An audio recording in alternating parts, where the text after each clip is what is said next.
Hello everyone, it's Isabella here and welcome back to another episode of Angel Talk. So today's episode, oh my goodness, it's a bit of a celebration episode, okay? So it was just my birthday.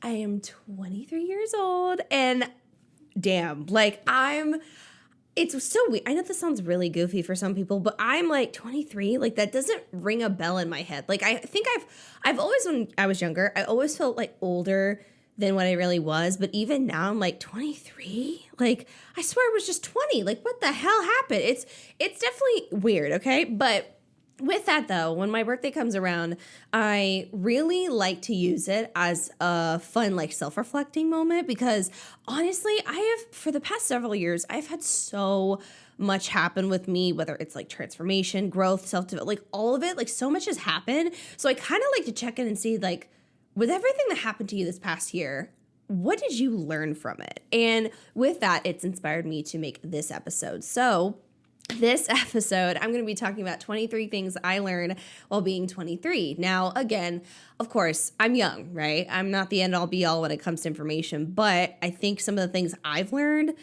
are attached to great lessons that are so useful, right? And you guys know me. I am all about realistic, healthy recommendations, not just for like self-love, but just for life in general, because we have so much pressure on us from society, our family, you name it. And with that, I've tried to release that and create my own path. And I've learned a lot along the way and I've loved it. So real quickly, I have to say, I have an iced coffee. This is so good. It's called a Hawaiian hazelnut. It's got coconut, it's got hazelnut in it. And I swear there was something else that may have been added, but it's really good. I love it. It's so yummy. And I also bought a bunch of coffee, like a 5-pound bag of espresso for my office. So I am decked out in coffee and oh my God, I feel so much better getting started. So I am awake and ready for this. So let me just whip up the notes really quickly because I wrote this down on my notes last night because I was serious. I was like, I need to do this because last year on my Instagram page, I posted up, like a birthday post for my 22nd birthday. Well, what the hell was that voice crack?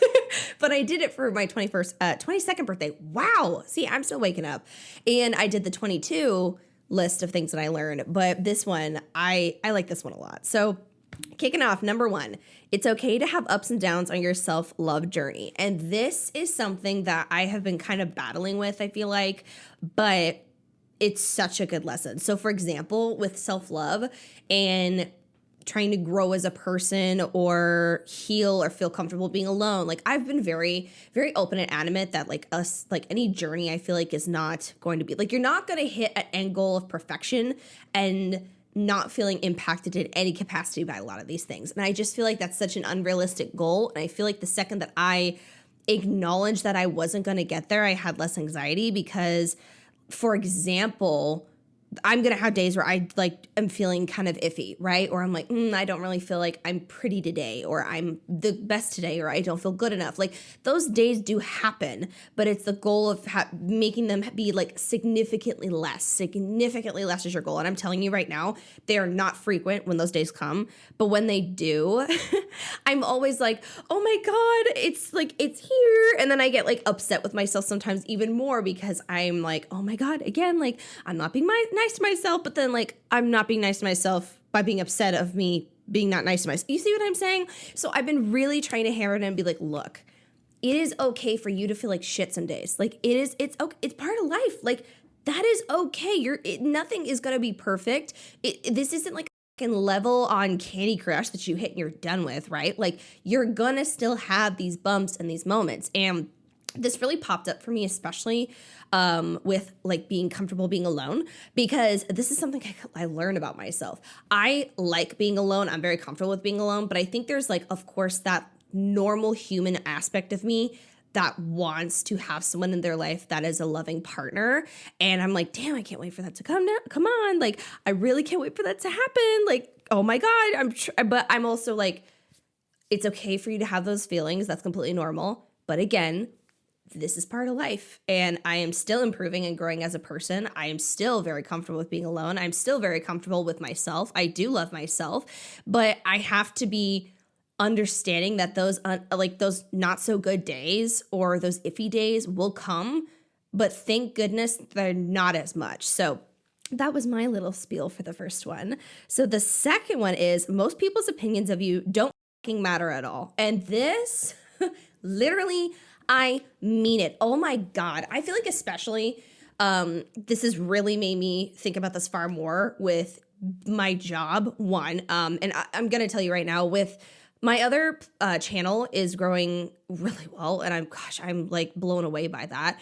But with more growth on social media, for example, and this is just my personal experience, you get more people that are just fucking assholes sometimes. And I'm very, very adamant about making sure that I check myself. I'm very adamant about doing my research. But I also have to understand that, like, I know I'm a good person. I am doing my fucking best, right? I am doing everything under the sun to be a good, ethical human being that is logical, you know what I mean? And also doesn't put too much pressure on myself, because that's unrealistic too.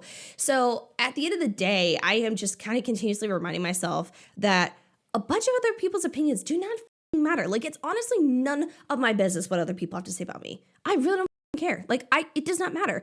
It's none of my business if someone does not like, for example, my nipple piercings. I don't care. I like them, whatever.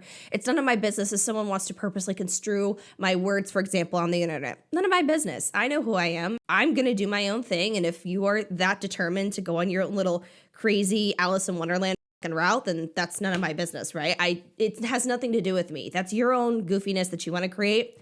I'm happy in my own world. And this is something I feel like everyone should live by, is you cannot control what other people do or how other people think of you, right? I think your goal is to keep yourself in check, to do checkups with yourself and make sure you're being the best person that you can be. And if you know damn well that you're doing that, and you know that you are adamantly not having like friends that are yes men, for example, and just making sure that you are still being logical and critical about yourself, but in a healthy way, then who fucking cares? Because there are going to be people that don't like you no matter how good you are. I literally see so many people on the internet that get so much hate for no reason, literally no reason. And so it's just like, it doesn't matter. So I'm not going to put any pressure on myself to just be some absolute out of this world level of perfection, because that's so fucking weird. But especially really thinking about this, like, I can't control what other people do. And I think this is something that a lot of people need to learn, is you have zero control, but you have control of your actions and what you do. And don't even go out of your way to look at what other people do. Who cares? This one, oh my God. This is the one that I struggle with sometimes, okay? But I think it is a phenomenal lesson, and I learn it. I just need to put the learn lesson into practice a little bit more. So I, for example, have been, and this is kind of connected to the relationship world, specifically like romantic relationships, where I'm in the, like, let's say I'm in the talking stage with someone, right? And it's going well, it's going great. And then all of a sudden it's just kind of like, again, like the energy's being reciprocated. Like, I think that we're on the same page and like something's happening. And then it just kind of dies off, and then bye-bye, right? Or I notice the effort just immediately disappears, and like, they're like, I'm not doing this anymore, bye-bye. And so I was kind of like, there was no confrontation. There was no arguments. Like, there was nothing unhealthy and toxic kicking in. So I just sit here sometimes. I'm like, what is happening? Like, what is actually happening? And then when I realized, though, and this is so sad, and a TikTok really made me wake up to this idea. There are some people, not all, but there are some people that may come into your life and may see your standards and know that you're aware of said standards, and they might decide to dip because they know they can't keep up with those. I think another thing that we have to realize is if things are working out like that, they're at least realizing that they cannot keep up with your standards, and they cannot do the effort that is needed to keep up with you. And that's perfectly okay. And honestly, I don't want someone that doesn't want to be a healthy, loving, and mature partner. That's perfectly fine. And so that's kind of what I have come to realize with it. Everyone, I think, has their struggles. I think it's a matter of figuring them out and growing. But yeah, I noticed that. I thought that was really fascinating. And I didn't think about that until someone on TikTok put it into words, that there's some people that might not pick you, not because you're not good, but because they know damn well they can't keep up with it and they want someone who will entertain their bare minimum. It sucks. It fucking sucks. However, the only thing I can do is cross my fingers and wish the individuals that were chosen know their self-worth and are not experiencing anything less than what they deserve. You know what I mean? Because everyone deserves healthy love in all ways. All right, 4, get that tattoo or piercing. Who gives a what people think? I know this is kind of circling back to my other thing that I said, but seriously, I'm going to be honest. Again, I held myself back from like the piercing stuff and getting my nipples pierced because I was like, oh my God, like other people are going to see it. Or like, again, I'm going to be around family and all those things, right? And at the end of the day, I was like, I really just need to do it. Like, who cares? If someone is that sensitive about a piece of jewelry in my nipple, they're a little silly. Like, we have some things that we need to unpack then if you are that offended by me doing something to my own body that is not hurting you, right? Like, or yeah, like getting a hand tattoo.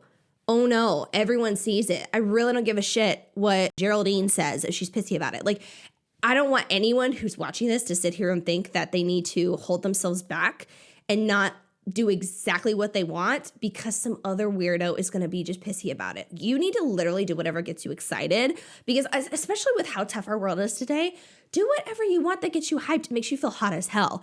I didn't realize that I would be feeling 10 times hotter because I want to add more tattoos on her. I got these piercings, right? And I feel like it added to my self-esteem even. So if you want to do something, do it. 5, take breaks from your phone. Oh my God, I'm going to tell you right now, my life is on my social media and like, you know, the internet.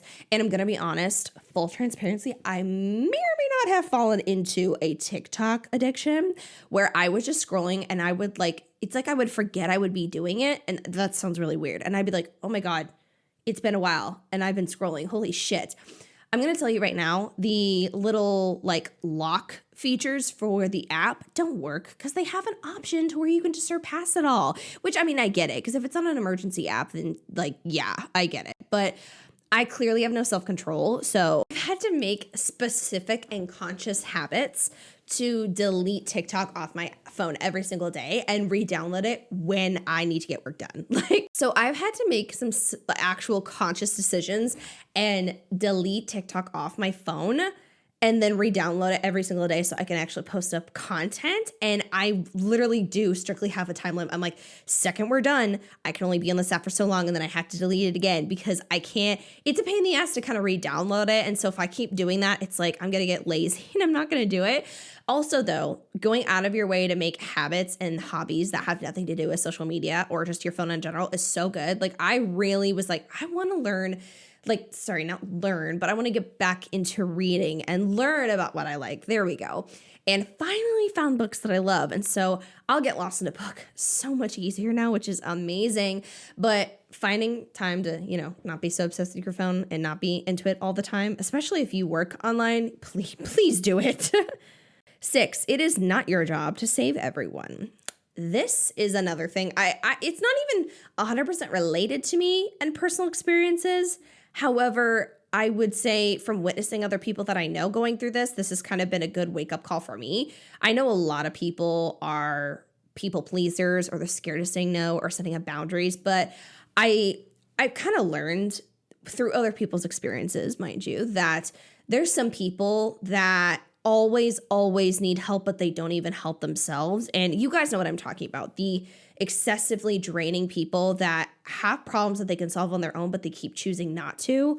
And you're the one that keeps picking up the pieces. And it's exhausting. It's ridiculous. And after a while, it just eats you up, but like nothing's going to change. And with that though, and I feel like I like to go into this a little bit deeper in another episode, but what I will say though is your job is not to save everyone, especially for people who don't want to be saved. And you really shouldn't be wasting your time, if anything. And this is a quote that I love. It says something along the lines of, don't put energy into people that continuously don't put energy into you or wouldn't even reciprocate that. And there's many people who have situations, or like, let's say a family member, where you would literally drive miles and miles to go help them and help them get through a situation.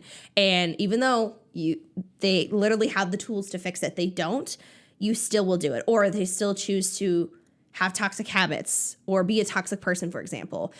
And if you were the person that suddenly had a problem, even though you don't probably tell them that you have struggles, if you suddenly had a major issue, would they reciprocate that energy? I saw a lot of people that I know have situations where those same people wouldn't reciprocate that energy.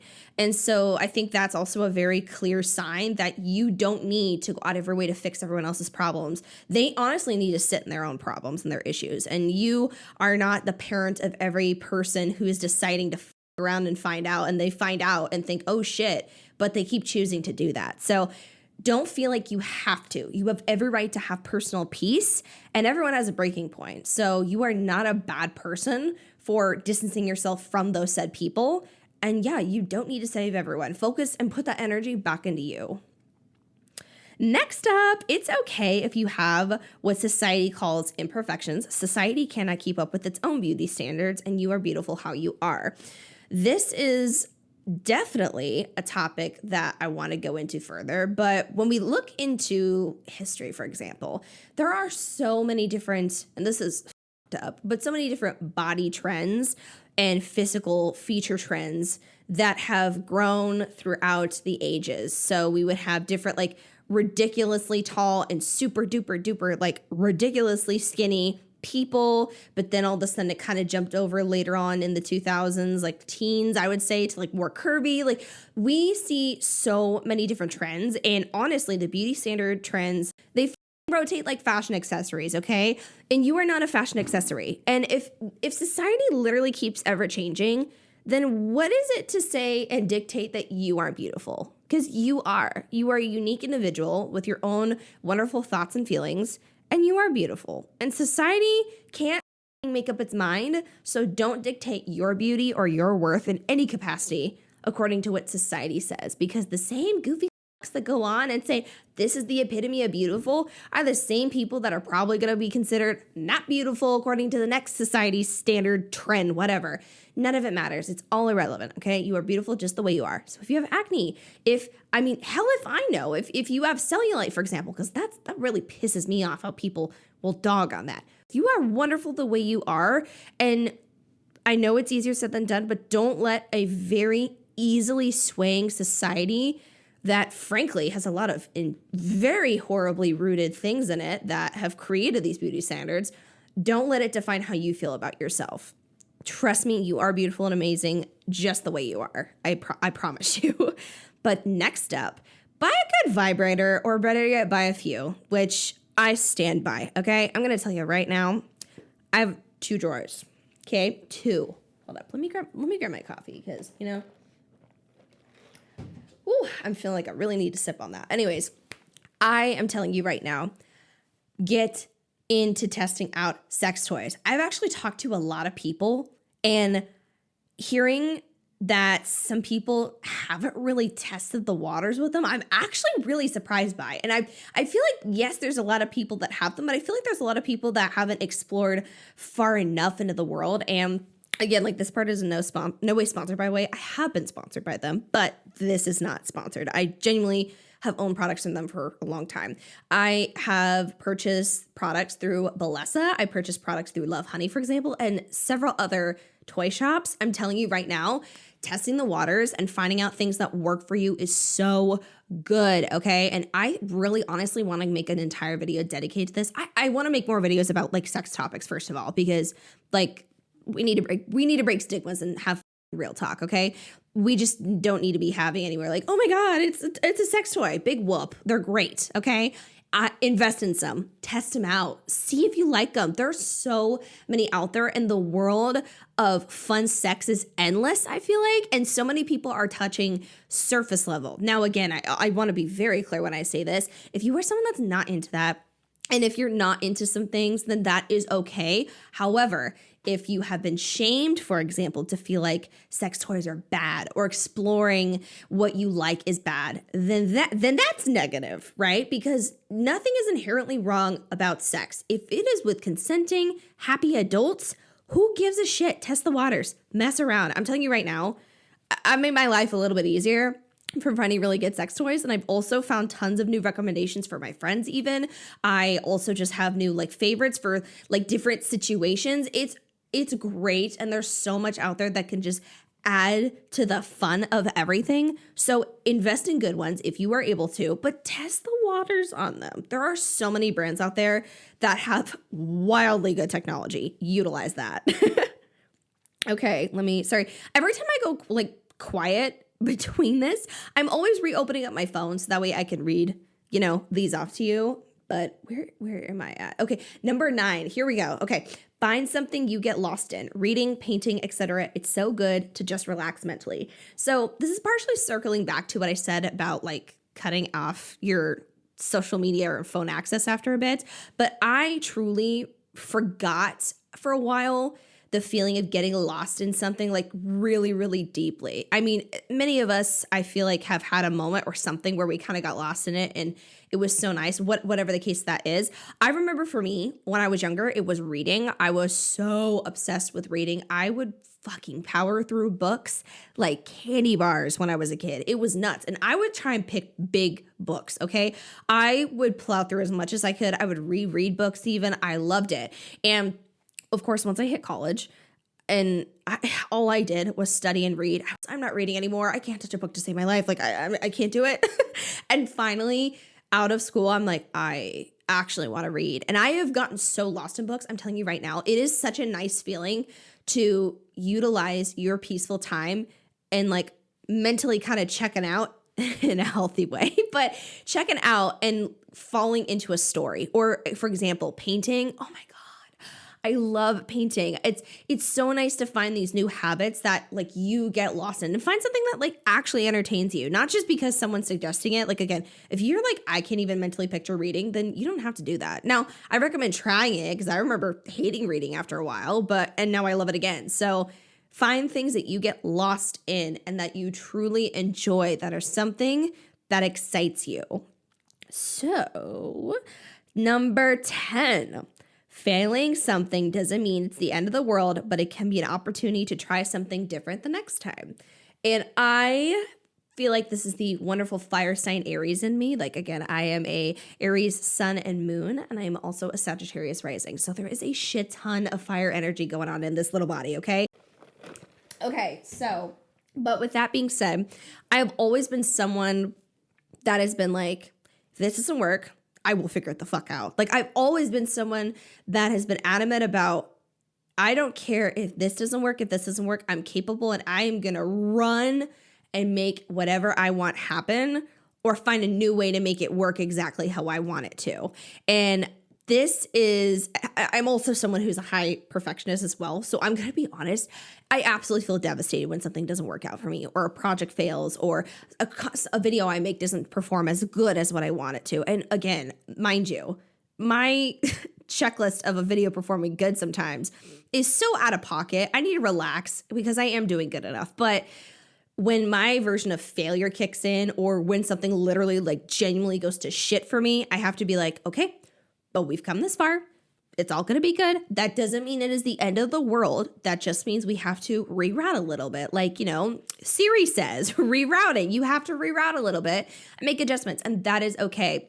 And honestly, I realized failure has genuinely broadened my perspectives on life and I think has made me smarter, honestly. So I need to stop being scared of failure. And I think that's also kind of the message I want to preach to everyone right now is I don't want everyone to be so scared of failure because I've learned a lot through failure. And I also have become better at accepting it and picking up when I'm fucking up and failing and being self-aware. You know what I mean? And I think it has helped me make adjustments with my work. Failure has helped me make adjustments with business plans. It's allowed me to be, I think, more resilient and make adjustments quickly and be able to work with quick, fast-paced changes.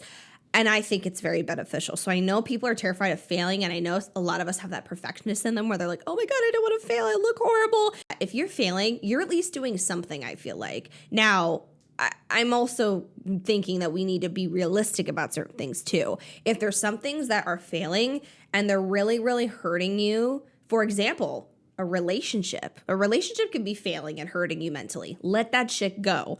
Another example of this, and I know this is a little bit of a joke, but you know what I mean. When I talk about MLMs and pyramid schemes on my main channel, the failure rate is ridiculously high on that. That's going to screw you over like statistically 90% of the time. So that would be something you would let go. But if you are really, really working on, a good example of this I always think of is like my YouTube channel, for example. Like I truly love what I did and I saw zero results, but I was like, no, like quote unquote, technically I'm failing because I'm not getting any traction, but I love it. And I'm going to keep adjusting and growing because like this is my passion and I know I'm capable. And then ta-da, here we are. Like there's many things that you can readjust and change. Of course, be critical and logical when it comes to these things so you know when to quit and admit failure.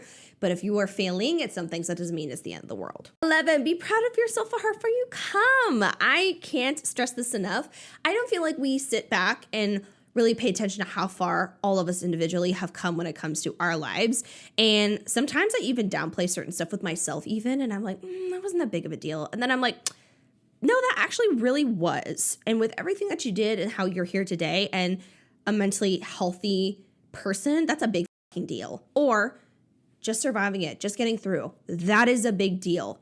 And I feel like with society, we have hit a different level to where some of these things aren't deemed good enough to be proud of yourself for. And I don't like that. So if you have gotten through a really bad relationship, if you've gotten through a really bad patch in life, if you're getting through it still and you're still trying to get like power through and be okay, I'm proud of you and you should be proud of yourself, especially in the world today. Literally, it is so hard. There's so many hardships and things that I probably don't even know about that I know exist, right?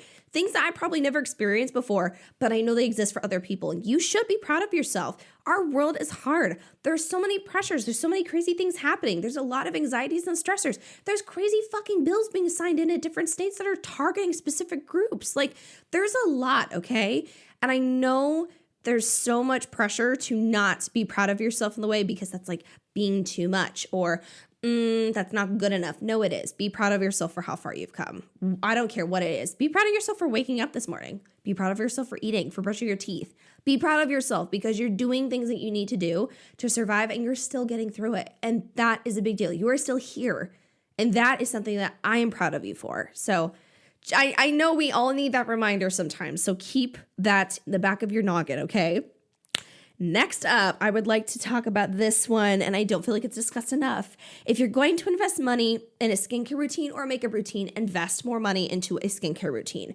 I have totally really looked into this because I'm a big skincare girl now, but also I do have hormonal acne too. So like that does kind of fuck around and find out with my skincare. But with makeup too, I've used makeup for a long time. Having such a good and healthy base or having a good skincare routine, you can make so much makeup work on you. And by the way, you don't need expensive makeup at all. I'm just saying though, I feel like makeup is going to go on easier and better and last longer, mind you, if you have a better skincare routine. So if I were to pick now, I would do more investing and purchasing of products in the skincare department more than the makeup department. So for example, I definitely have a really incredible skincare routine, I would say, that's so nice. But I'm also going to say too, I actually don't have as big of a makeup collection as I used to. Like I hardly ever wear foundation now. And I probably am going to try a different type of brand to see if I really like it. But I really don't use it that much. And I use like concealer to slightly correct the spots where I'm breaking out, but that's kind of it. But it looks really good and like glowy and natural and pretty. And now this is going to vary depending on your makeup style. All I'm saying is I think a skincare routine one is just going to make you feel better as well. And I feel like makeup is going to lay down so much better if you've got it in check. So for example, if you have oily skin, I think looking into what you need to do to help with your oily skin is so good. For example, I have dry skin, but there's some areas that are starting to pick up in the oily department, which is interesting. But learning how to work with that is going to help you with your makeup in the long run, for example. So you may not need to drop money, like crazy money on that primer, for example. You might be good just with that skincare routine and with everything else that you want to do. So invest in good skincare. Trust me. 13, it's okay to not have a reason as to why you're sad or feeling like shit. Yes, you don't need to have a reason for feeling icky and sad. Sometimes you just feel like gas. And sometimes your brain and your body are just telling you like something's not right. And honestly, that's okay. You don't need to have a reason every time. And I feel like this kind of kicks in for people who have experienced having to reason with people and give a good reason as to why they're not feeling good, because they would have to over-explain themselves because maybe that said person wasn't listening or wouldn't listen to them. You don't need a reason. You do not need a reason. Sometimes you feel like shit. Like, logically speaking, you cannot always physically be happy. That's like wildly not normal, okay? Like, you can't always, no matter what the situation is, be happy. And sometimes with you feeling sad or tired or down, your literal brain or body could be trying to tell you something. So just take that into account. It's not a bad, you're not bad. You're not horrible for this. You're just having a rough moment. Feel it fully. It's totally okay. It's temporary and you can get through it. You don't have to have a reason why you're feeling shit. You just feel like shit. And that's okay. That's perfectly valid. 14, again, be nice to yourself. You've done a lot to get here and you deserve support from yourself too. And I'm also speaking for myself here, will immediately fall into this habit of being such a insanely great support system for other people and like such a hype person, like a hype woman, hype individual, hype man, you know what I'm talking about. When it comes to other people and their struggles, if we were to sit down with our friends and they're talking about like, oh my God, yeah, like I feel sad today, I don't feel great, we immediately jump into the whole, you're perfectly fine, you are okay, you're valid, I love you, all of these things. We deserve that from ourselves too, okay? So when you do that and have that same reaction to another friend or a person telling you this, and you immediately jump into the hype mode and hyping them up and giving them that support, switch that shit and start doing it with you too. Like, and I know it's weird, I know it's awkward, but I have to do that too, where I'm like, no. I'm doing great. I'm proud of myself. I'm doing good. It's okay. I try and really push it, even though it feels silly as hell at first. I really try and push to be my own hype man with that, because if you're going to go and support everyone else, you of all people deserve your own hype and support. So work on that. Okay? Work on that for me. 15. Create patterns and routines in your life that fit you. Don't solely base it on a trend or society. This is something I've learned when it comes to really being self-employed, full-time, completely on my own, mind you. Before I was like doing a lot of self-employed work, but I also had another job that I would go to. But 100% working for my own, I've realized that there are some things that society has said is deemed good and productive that are not good for everyone. I literally cover this very thoroughly through a episode where I talk about like productivity tips and being self-employed that not a lot of people talk about. We have way too many people pushing for everyone to wake up at 5 a.m. and to stick to a very strict schedule. And that does not work for everyone. Now, schedules are great for people. Yes. Waking up at 5 or 6 can be good for people, but that's not for everyone. I am not someone, for example, who always sticks with a strict schedule. I go by lists, for example, and making adjustments. And sometimes I like to fly from the seat of my pants or whatever the saying is, okay? So don't put crazy pressures on yourself to make this perfect curated routine of like, I'm going to wake up at 5 a.m., then I'm going to do yoga, then I'm going to meditate, then I'm going to journal. Half of that shit's so fucking unrealistic. If you're able to do that and you like it, good. But if that's for you, that may not be for the other person. And I'm so tired of these different routines being deemed as lazy when they're not lazy. They're just a different way of getting to the same end goal. So create routines that are specifically for you.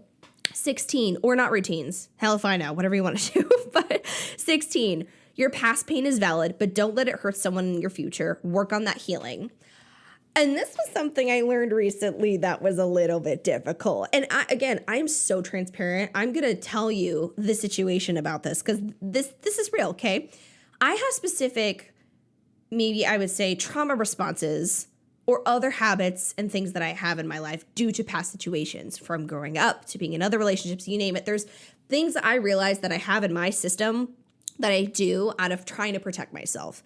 Now, sitting through and really paying attention to that, I realized what they are, okay? And I highly recommend you. It gets deep, but I'm going to be honest. I recommend everyone to sit down and actually genuinely go through like your life history and try and pinpoint things that happen that have triggering responses to you, so you know where they're coming from, and then you also know what they are. I've personally seen it's helped me because I become more self-aware, and I know to be nicer to myself when those things happen, but also work on it, when I need to. But nonetheless, I did that, and I realized that I have certain patterns and things that are super duper valid. I used to not cry with arguments, but now I do cry with arguments. Or, ooh, hey, I have this habit that kicks in when these situations happen, and this is where it stems from. And they're all valid. They're all valid. Your past pains, trauma, they truly are. However, I've also come to realize that there's certain things that I've experienced where it's not my fault. However, I do have a level of responsibility that I need to take on, and it sucks. We shouldn't have to do this, but I have a level of responsibility that I have when it comes to taking care of some of these things because they can negatively impact people. So a wonderful example of this was there was an individual I was talking to, and I really, really wanted to communicate to them about how I was feeling, exactly how I was feeling. And I pushed it off. I was scared I didn't have the conversation. I'm going to be honest. I didn't talk to them for a little bit. Finally, I was like, okay, Bella, you need to message them and have clear communication, because I was scared, and I talked about this on my Instagram, of poking the bear.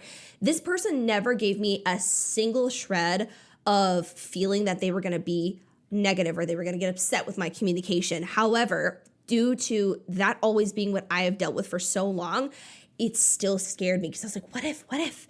And so I let it just entirely, and it just consumed me.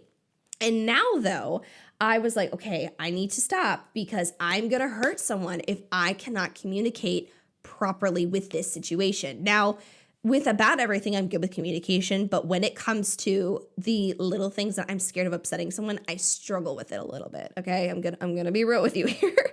So finally, I went about and I full on typed a lovely long message, and I was like, okay, I'm gonna tell you right now. First of all, I need to apologize. I gave the backstory and explanation as to why I was feeling that way, but I said, either way though, you deserve clear communication.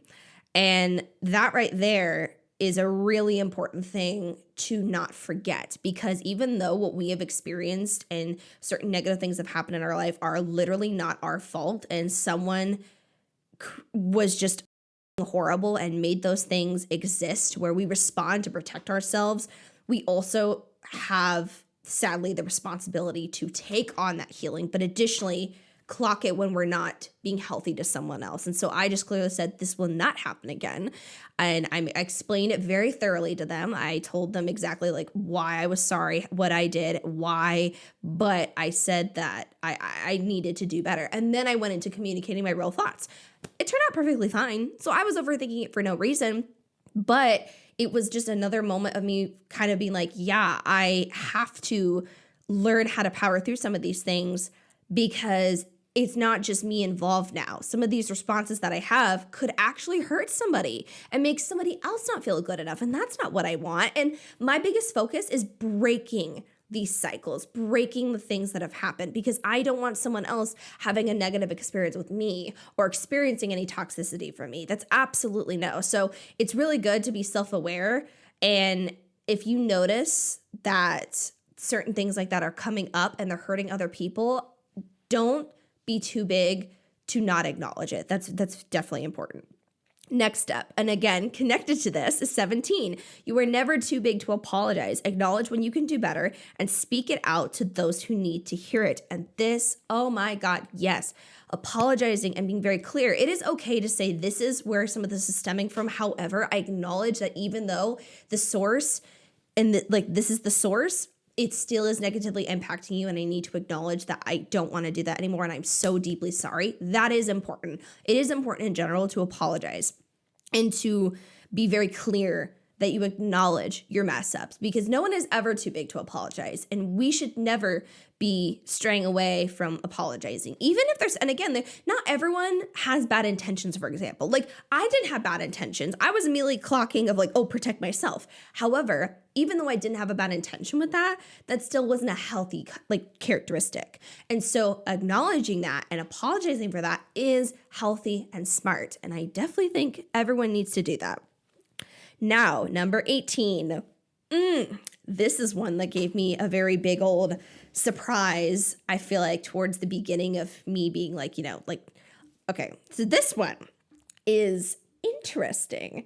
And it was a big old wake-up call for me. So I am not in a relationship at all right now. However, I here and there will kind of like mentally walk through things that can come up in a relationship when they do. Because I've been very adamant about thinking about being proactive and clocking myself if I have things and fears. So that way, again, I can be the healthiest partner I can be. So 18 is you can't bubble wrap someone and prevent them from hurting you. What you can do is have a good enough relationship with yourself. So when someone does hurt you, you aren't helpless without them because you are secure within yourself. So I remember thinking about how in my past, I was definitely more scared of certain situations because I was scared of someone cheating on me. And then I had to sit back and be like, Bella, didn't they do it though? And I was like, they sure did. And I was like, no matter what you said, no matter what you thought of, no matter what you hoped for, they still did it, correct? So therefore, they will do it no matter what.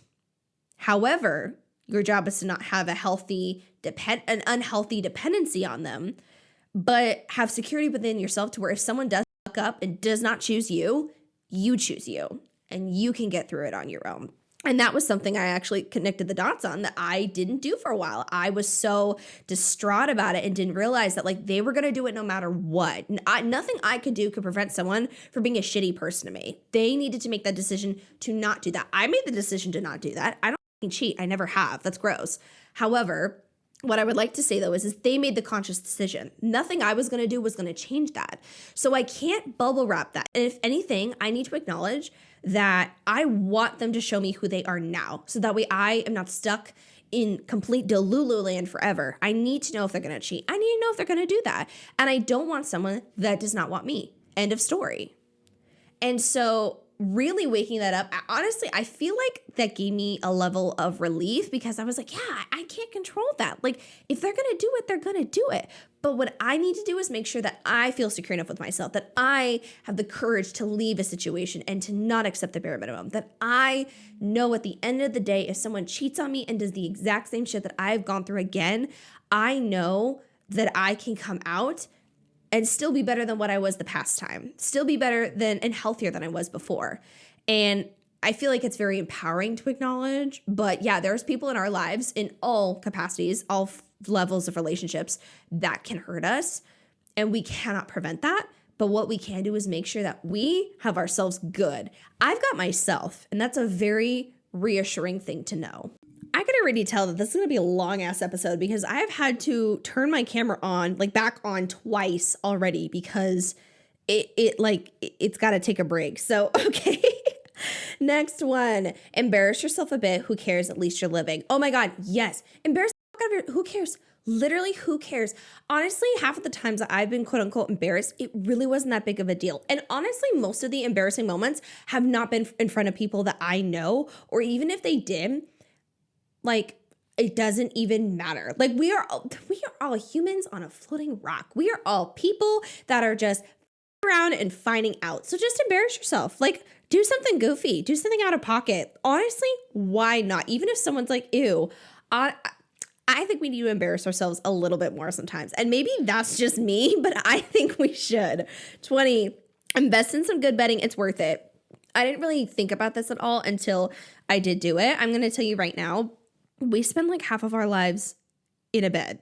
We should definitely spend good money on betting if able to, mind you. I'm just saying from personal experience and from that analogy, it's worth it. Now, I want like thick, comfy pillows and things like that. I'm going to be honest. My comforter and bedding is from Amazon. My pillows are from Marshalls. Like I just got like the king, what are they called? Like the king like hotel pillows. They're great. They're fun. I think it's worth it because, yeah, like we spend most of our, a decent amount of our lives in our beds. Might as well make it as comfy as possible. So that's what I've done, and I recommend it.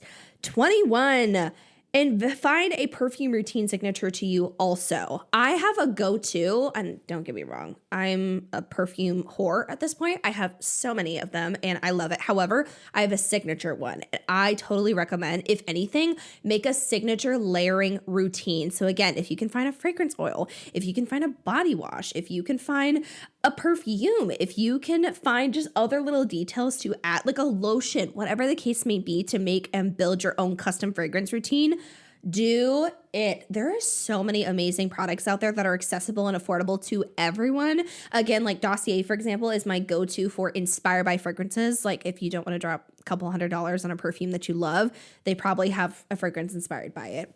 It's so good. And I think having like a custom scent that is so you, babe, I love a good signature when it comes to the details about myself. That's a winner. And 22, it is healthy to expand your perspectives as you grow. You can change your mind after you've been given new information, and that's okay. I think we kind of forget. Now, again, this is going to really vary on specific topics, okay? This is just kind of a broad cover. If someone is like, oh my God, got new information, thank you, and is changing their perspective for the better, we want that. That is good. It's not a bad thing to change your mind and be a better person or grow and progress in your knowledge. That's good. And also, I think we need to embrace that more. You're not a fake bitch if you don't think the same way like you used to. You're literally getting better with your thought process, and you're growing and changing according to the new information given to you. And that is, I think, phenomenal. I think that's also utilizing your critical thinking skills. So it's okay to change. You're not a bad person at all. Like, do it. It's okay. And last but not least, you guys, love deeply, even if you're scared of it not working out. I'd rather feel everything fully than feel nothing at all. This was something, full transparency, I have struggled with, because I have thought about when the day comes, right? When the day comes that I really, really like someone, and I am scared of fully liking them, because I'm like, what if it fails? What if it doesn't work out? What if they end up not liking me like that? Or what if they break my heart? All these things. And I was just like, but if I keep holding myself back, one, I'm not showing how I truly feel to them. And I want them to know how I truly feel. But two, what if it goes well though? Like, what if I can have that beautiful, romantic, dreamy development into a relationship like I've always wanted? Like, what if it goes so well and I was too scared to let myself feel fully? And at the end of the day, I think that quote is so good. It's, I would rather feel everything than nothing at all. And this is just from my personal experience. All of the heartbreak, even though it was so draining and miserable, I'm so happy that it happened to me, because the lessons that came out of my misery and my heartbreak changed me into a fucking powerhouse of a human being, right? And I think that it is, in my opinion, it is all worth it, because at the end of the day, there's also the other beautiful emotions that we can experience. And I don't want to hold myself back from anything, and I don't want to hold myself back from the possibility of something being so magical and wonderful. So I think that I believe people should love deeply and as deeply as possible, and show it and be active about it and communicate it and be real with it, because yeah, someone may end up breaking your heart. Absolutely.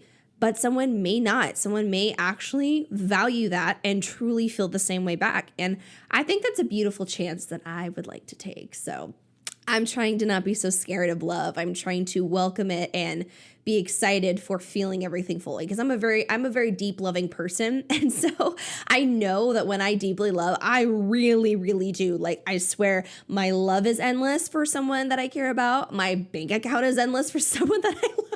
Like my effort for someone is endless when I love them. Like, really. So I'm trying not to hold back when that day comes and not be scared of it. And if anything, embrace it and just be very clear, because it could really turn out into something great. And then I could have a really wonderful love story on my hands someday. So, crossing my fingers, hope that happens.